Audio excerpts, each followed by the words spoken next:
Okay. Okay. So that's a good category that we should look at in homework. For those of you guys just joining us, I'm giving a quick recap as far as logistics. We are starting 9-7 today after going over questions on 9-6, but I wanted to give you a heads up. A test is coming next Wednesday. So this weekend, if you're not able to get very far in section 9.7, which some of you can, you're ambitious, you're independent, you'll use the book and go ahead.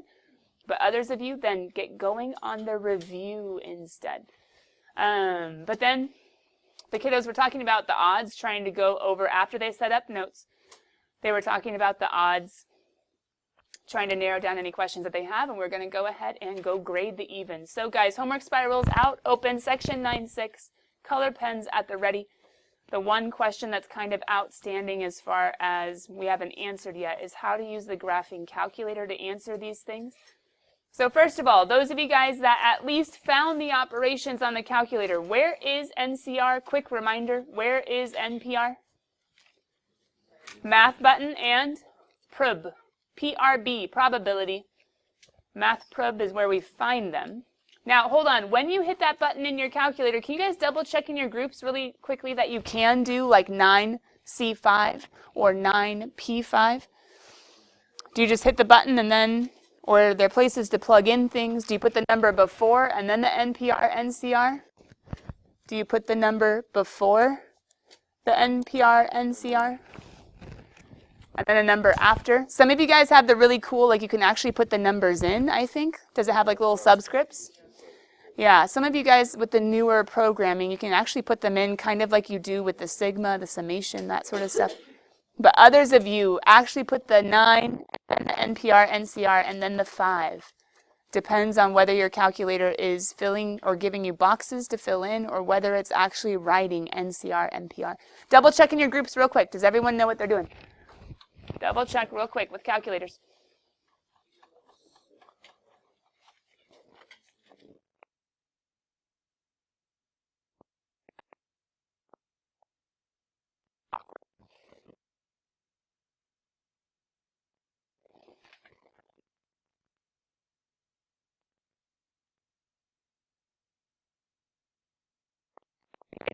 So evens.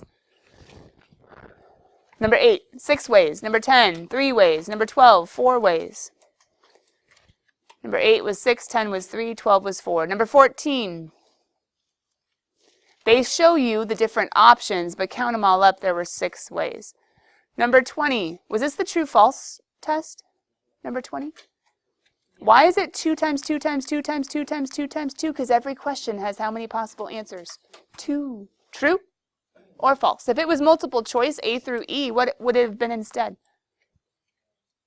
5 to the 12th, yeah. 5 options, 5 options, 5 options. If it was partially true and false and partially multiple choice, well, then you'd have to figure out how many problems of each. Number 24, this was one of those license plate ones, right? No. 4-digit numbers. There you go. Sorry, 4-digit numbers. So you had 4 blanks instead. You could have just figured out 9,000 from thinking about it, or 0 can't be the first one, and then anything can be the last one. You guys can see 9,000, 4,536, 4,000, and 4,500. Number 36, did you guys figure out that order was important? Was it 5-letter word? No. What's 100?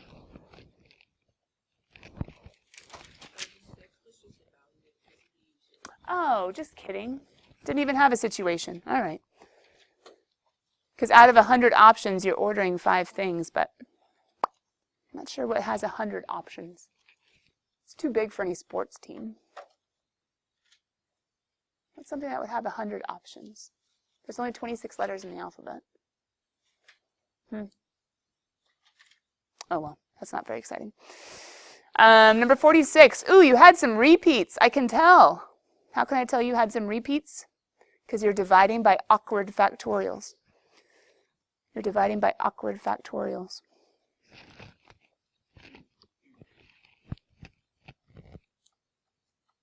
So you had Mississippi, yep, 4 S's, you had 4 I's, and you had 2 P's.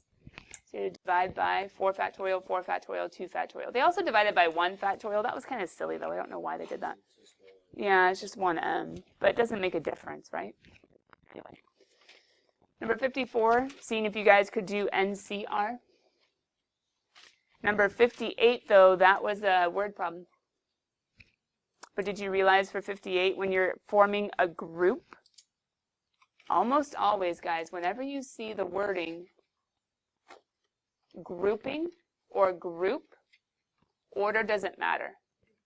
It's not a seating chart. It's not an arrangement. It's not one person's the president, one person's the vice president, one person's the secretary. Order doesn't matter whenever you're just getting a group together. Anyway, just thinking about vocab. So that was why it was a combination. And then number 68 was the facial recognition system, right? Wasn't that the one with like noses and faces and all that jazz? Yeah. I just think that's a cool question. And it explains why you're like, I can totally see his hair.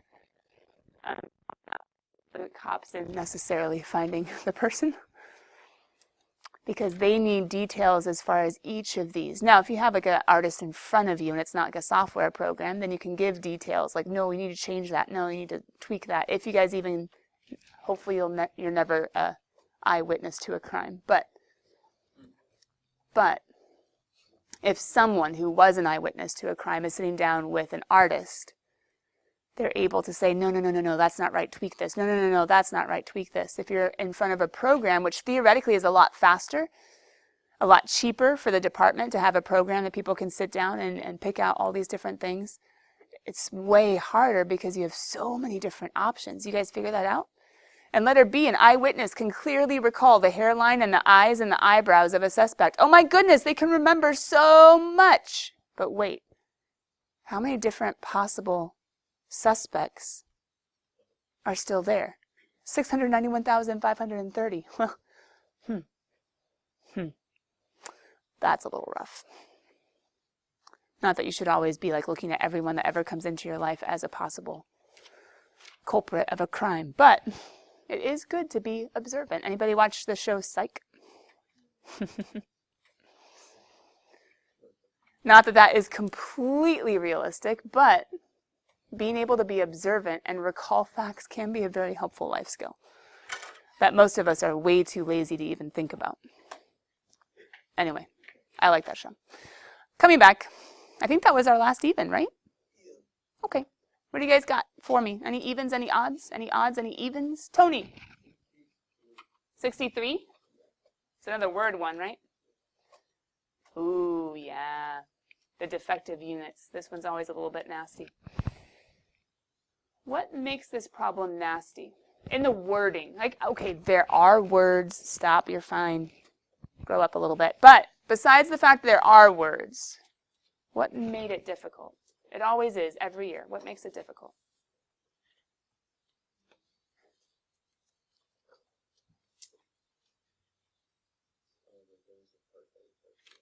Okay, so partially there's a part A, part B, part C. We have a natural, I'm trying to say affinity for, but that's positive, right? A natural, what's the negative to affinity? That's still kind of, I guess it's not positive, that's not anything. A natural negative inclination. There has to be a better way of saying that. Anyway, we have a natural dislike, we'll just put it that way. For A, words, B, problems with anything more than like one objective that we have to actually do. But what else made it hard? How many defective units are there? 3. And then how many are the vending company purchasing? 4. And then there's this awkward too good. So not all 4, just 2. I mean, the all 4 is maybe tricky, but it's a little bit easier. B gets a little bit harder, and C gets even harder still, because C includes the word what? Ooh, yeah, at least gets fun. All right, let's start with letter A. That was actually the easiest, but some of you might have still had an issue with that.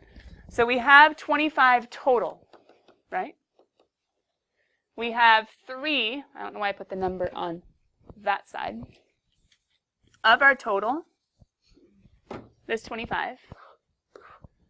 3 are defective, which maybe they actually know because they tested and sent out a defective TV, but that's probably not it. Probably they've just done studies as far as what they're doing, and usually there's about 3 out of every 25 that something goes wrong, someone has a complaint, and et cetera, et cetera. So it's probably more of like a general percentage than an actual, they know for sure there are 3 bad ones. But if there are 3 bad ones on average, then what else is there? 22 good ones. 22 that are fine, 22 that are good. So technically, you guys get the question before you even get the A, B, and C, because they're asking how many ways can a vending company purchase for and this be true? So for letter A, vending company is receiving for and what? All are good. Guys, do they care about what order of the boxes they open this up, or just that the group in front of them are all good? Okay, so if I just use the word group, what was I trying to draw your attention?